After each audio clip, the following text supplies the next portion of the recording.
ఈనాటి ఈ కార్యక్రమానికి వన్నె తేవడానికి విచ్చేసిన అతిథుల గురించి మాట్లాడుకుంటే కె విశ్వనాథ్ గారు అనగానే ఠక్కున ఎవరైనా కళా తపస్వి అనేస్తారు.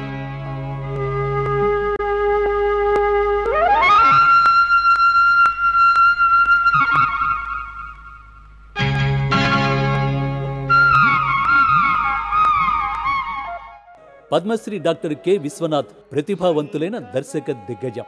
తొలి చిత్రం ఆత్మగౌరవం మొదలుకొని శంకరాభరణం, సాగర సంగమం, సిరివెన్నెల, స్వరాభిషేకం ఇలా ఎన్నని అన్నీ కళాఖండాలు. భారతీయ సంస్కృతి సాంప్రదాయాల మేళవింపులే ఆయన సినిమాలు. ఇంకా మన సంస్కృతిని ప్రతిబింబించే సినిమాలు ఏవైనా మనం చూడగలుగుతున్నాము అంటే అది విశ్వనాథ్ గారు లాంటి వారి చలవే. శృతి నీవు గతి నీవు ఈ నాకృతి నీవు భారతి. వీకెండ్స్ లో ఇంటిల్లిపాది కూర్చుని కదలకుండా చూడగలిగే సినిమాలు అరుదుగా వస్తూ ఉంటాయి.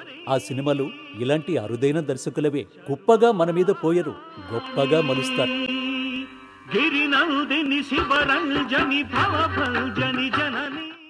జాతీయ అవార్డులు, ఫిల్మ్ఫేర్ అవార్డులు, అలాగే నంది బహుమతులు ఈ కాశీనాథుని విశ్వనాథుని అలంకరించాయి.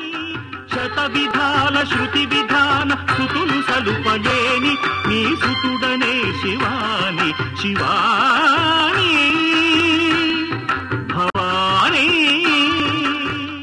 అలాంటి ప్రతిభా సంపన్నులు, జన సేవాభిలాషులు ఈనాడు మన ఉదయగిరికి రావడం ఉదయగిరి చరిత్రలో నిలిచిపోయే ఘట్టం. ఎందరో మహానుభావులు, అందరికీ వందనాలు. శృంగారం తరంగిల్చు సౌందర్య లహరివని శృంగారం తరంగిల్చు సౌందర్య లహరివని శాంతం మూర్తి భవించు శివానంద లహరివని.